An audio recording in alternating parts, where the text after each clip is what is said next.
ಅವರು ಏನೋ ಒಂದು ವಿಚಾರ ಹೇಳ್ತಾರೆ ಕೇಳಿ.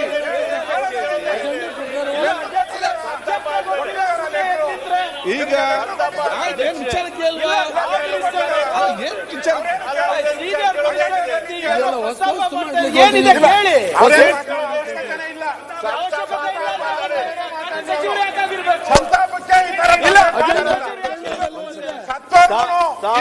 ಅಲ್ಲ ಈಗ ಏನಂತ ಮಹತ್ವದ ವಿಚಾರ ಏನಿದೆ ಈಗ ಅಭಿಚಾರ ಏನು ವಿಷಯ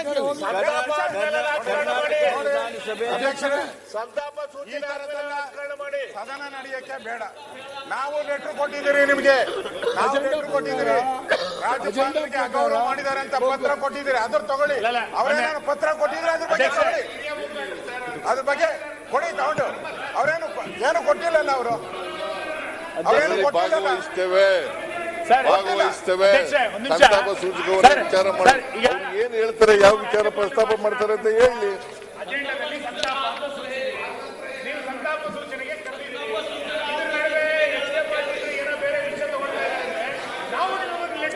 ಆಯ್ತು ಈಗ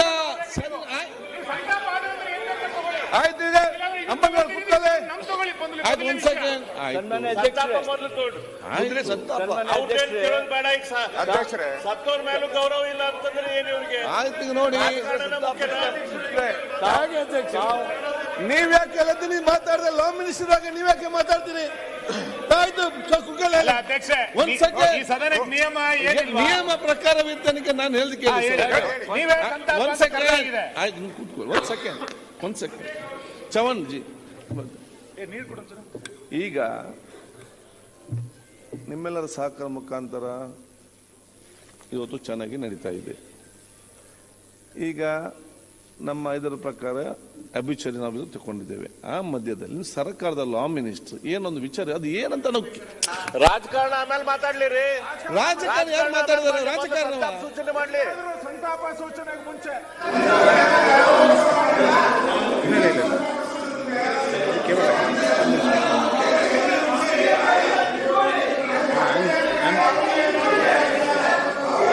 ಇದಕ್ಕೆ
ಈಗ ಅಡ್ವಾನ್ಸ್ ಒಂದು ಪ್ರಕಟಣೆಯನ್ನ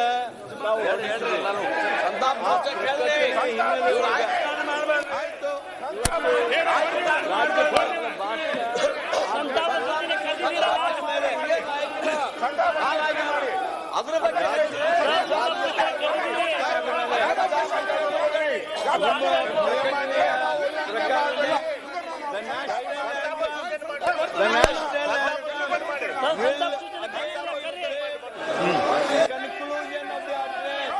the national anthem will again be played on the conclusion address. When the address was concluded, Congress His Excellency the Governor, he goes away. Is that the right thing? How can he go without how can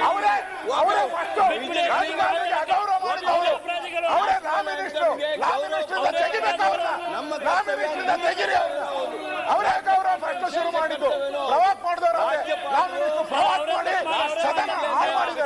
ಸದನಕ್ಕೆ ಅಗೌರವ ತಂದಿದ್ದಾರೆ. ರಾಷ್ಟ್ರಗೀತೆಗೆ ನಿಲ್ಲದೆ ಅದೇನು ಓಡಿ ಹೋಗಿರ್ತಕ್ಕಂಥದ್ದೇನಿದೆ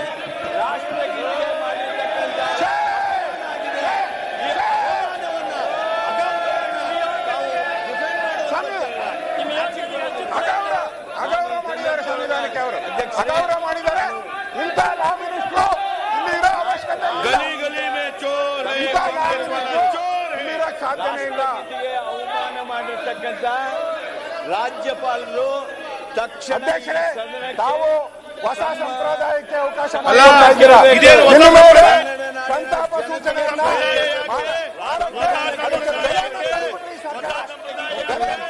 ಸರ್ಕಾರ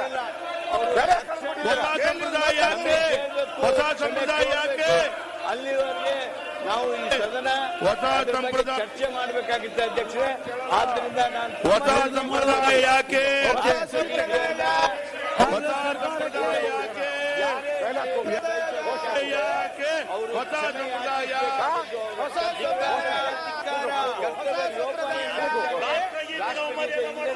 ಸಂವಿಧಾನ ವಿರೋಧಿ ಹೋಗಿದ್ದಾರೆ, ಬಿಟ್ಟು ಹೋಗಿದ್ದಾರೆ, ಓಡಿ ಹೋದ ನಿಜವಾಗ್ಲೂ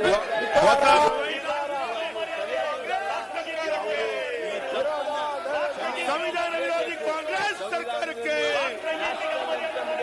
ರಾಜ್ಯಪಾಲರ ಕಾನೂನಿದೆ. ನಮ್ಮ ಇತ್ತೀಚಿನ ಕ್ರಿಮಿನಲ್ ಲಾನೊಳಗೂ ಸಹಿತ ನ್ಯಾಷನಲ್ ಆಂಥಮ್ಗೆ ಹೇಗೆ ಗೌರವಿಸಬೇಕು ಅಂತಿದೆ. ಇದೆಲ್ಲ ಇರುವಂತ ಈ ಸಂದರ್ಭದೊಳಗೆ ರಾಷ್ಟ್ರಗೀತೆಗೆ ಅವಮಾನ ಮಾಡಿರ್ತಕ್ಕಂಥ ರಾಜ್ಯಪಾಲರಿಗೆ ನಾ ಈ ಸಂದರ್ಭದಲ್ಲಿ ಸದನದ ಮೂಲಕ ವಿನಂತಿ ಮಾಡ್ತೀನಿ.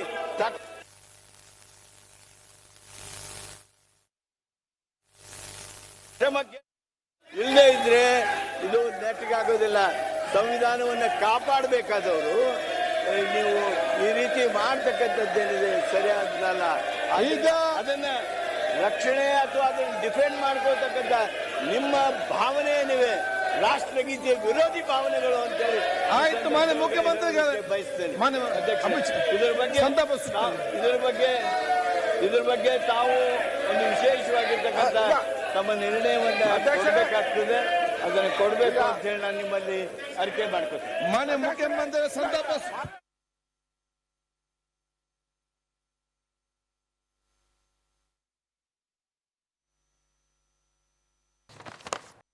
ಗಮನಿಸ್ತಾ ಇದ್ರೆ ಸಂತಾಪ ಸೂಚನೆಗೂ ಕೂಡ ವಿಪಕ್ಷ ಬಿಜೆಪಿ ವಿರೋಧವನ್ನ ವ್ಯಕ್ತಪಡಿಸ್ತು. ಅಲ್ಲಿ ಕಾನೂನು ಸಚಿವರು ಹೇಳ್ತಾ ಇದ್ರು,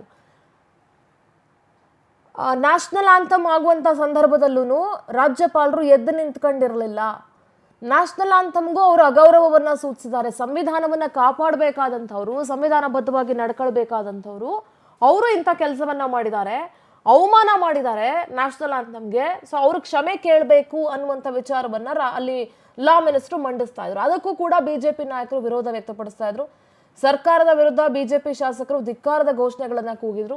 ಸಂತಾಪ ಸೂಚನೆಗೂ ಮುನ್ನವೇ ಈ ಗಲಾಟೆ ಗದ್ದಲ ಎಲ್ಲವೂ ಕೂಡ ನಡೀತು. ಸಂತಾಪ ಸೂಚನೆಗೂ ಕೂಡ ವಿಪಕ್ಷ ಬಿಜೆಪಿ ವಿರೋಧವನ್ನ ವ್ಯಕ್ತಪಡಿಸ್ತಾ ಇದೆ. ಒಟ್ಟಾರೆ ಇವತ್ತು ಕರ್ನಾಟಕ ರಾಜ್ಯದ ರಾಜಕೀಯ ಇತಿಹಾಸದಲ್ಲಿ ನೆನಪಿಡುವಂತಹ ಒಂದು ದಿನ ಅಂತ ಹೇಳಿದ್ರೆ ತಪ್ಪಾಗೋದಿಲ್ಲ. ಏನು ಖುಷಿಯಿಂದ ಅಂತಲ್ಲ, ಎಸ್ ಪ್ರಿಯಾಂಕ್ ಖರ್ಗೆ ಮಾತಾಡ್ತಿದ್ದಾರೆ ಕೇಳಿಸ್ತಾರೆ. ಮಾಜಿ ಸಚಿವರಾದ ಡಾಕ್ಟರ್ ಭೀಮಣ್ಣ ಖಂಡ್ರೆ, ವಿಧಾನಸಭೆಯ ಮಾಜಿ ಸದಸ್ಯರಾದ ಶ್ರೀ ಕೆ ಲಕ್ಕಣ್ಣ ಮತ್ತು ವಿಶ್ವವಿಖ್ಯಾತ ಪರಿಸರ ವಿಜ್ಞಾನಿ ಪ್ರೊಫೆಸರ್ ಮಾಧವ್ ಗಡ್ಗಿಲ್ ಅವರುಗಳು ನಿಧನ ಹೊಂದಿದ್ದನ್ನು ಈ ಸದನಕ್ಕೆ ಅತ್ಯಂತ ವಿಷಾದದಿಂದ ತಿಳಿಯಬಯಸುತ್ತೇನೆ. ಡಾಕ್ಟರ್ ಭೀಮಣ್ಣ ಖಂಡ್ರೆ, ಮಾಜಿ ಸಚಿವರಾದ ಭೀಮಣ್ಣ ಖಂಡ್ರೆ ಅವರು ಬೀದರ್ ಜಿಲ್ಲೆಯ ಬಾಲ್ಕಿಯಲ್ಲಿ ದಿನಾಂಕ 8/1/1923 ಜನಿಸಿದ್ದು BA LLB ಪದವೀಧರರಾಗಿದ್ದ ಶ್ರೀಯುತರು ಕೆಲಕಾಲ ವಕೀಲರಾಗಿ ಕಾರ್ಯನಿರ್ವಹಿಸಿದರು. ಶಾಂತಿವರ್ಧಕ ಶಿಕ್ಷಣ ಸಂಸ್ಥೆ ಸ್ಥಾಪಿಸುವ ಮೂಲಕ ಗಡಿಭಾಗದ ಮಕ್ಕಳ ಶೈಕ್ಷಣಿಕ ಪ್ರಗತಿಗೆ ನಾಂದಿ ಹಾಡಿದ ಶ್ರೀಯುತರು ನೂತನ ಅನುಭವ ಮಂಟಪ ನಿರ್ಮಾಣ ಕಾರ್ಯದಲ್ಲಿ ತಮ್ಮನ್ನು ತೊಡಗಿಸಿಕೊಂಡು ಸ್ವತಃ ಕಲ್ಲು ಮಣ್ಣು ಹೊತ್ತು ಕಟ್ಟಡ ಕಾಮಗಾರಿಯನ್ನು ಪೂರ್ಣಗೊಳಿಸಿ ಸಹಕರಿಸಿದರು. ಬೀದರ್ನಲ್ಲಿ ನೆನೆಗುದ್ದಿಗೆ ಬಿದ್ದಿದ್ದ ಬೀದರ್ ಸಕ್ಕರೆ ಕಾರ್ಖಾನೆ ಮತ್ತು ಮಹಾತ್ಮ ಗಾಂಧಿ ಸಕ್ಕರೆ ಕಾರ್ಖಾನೆಯನ್ನು ಆರಂಭಿಸುವ ಮೂಲಕ ರೈತರಿಗೆ ನೆರವು ನೀಡಿದರು. 1946-47 ಅವಧಿಯಲ್ಲಿ ಸ್ವಾತಂತ್ರ್ಯ ಹೋರಾಟಕ್ಕೆ ಧುಮುಕಿದ ಶ್ರೀಯುತರು ನಂತರ ದಿನಗಳಲ್ಲಿ ಹೈದರಾಬಾದ್ ಕರ್ನಾಟಕ ವಿಮೋಚನೆಗಾಗಿ ವಿಚಾರಣಾ ಆಡಳಿತ ವ್ಯವಸ್ಥೆ ವಿರುದ್ಧ ಚಳವಳಿ ನಡೆಸಿ ಅಖಂಡ ಕರ್ನಾಟಕ ಉಳಿಯುವಲ್ಲಿ ಮಹತ್ತರ ಪಾತ್ರ ವಹಿಸುವ ಮೂಲಕ ದಯವಿಟ್ಟು ಕರ್ನಾಟಕ ಏಕೀಕರಣ ಎನಿಸಿದೆ. 1953 ಬಾಲ್ಕಿ ಪುರಸಭೆಗೆ ಮೊದಲ ಚುನಾಯಿತ ಅಧ್ಯಕ್ಷರಾಗುವ ಮೂಲಕ ರಾಜ್ಯಕ್ಕೆ ಪ್ರವೇಶ ಶ್ರೀಯುತರು 1962ರಲ್ಲಿ ಬಾಲ್ಕಿ ವಿಧಾನಸಭಾ ಕ್ಷೇತ್ರದಿಂದ ಪ್ರಥಮ ಬಾರಿಗೆ 3ನೇ ವಿಧಾನಸಭೆ ಪ್ರವೇಶಿಸಿ ನಂತರ 4ನೇ ವಿಧಾನಸಭೆಗೆ 6ನೇ ವಿಧಾನಸಭೆ ಹಾಗೂ 7ನೇ ವಿಧಾನಸಭೆಗೆ ಅದೇ ಕ್ಷೇತ್ರದಿಂದ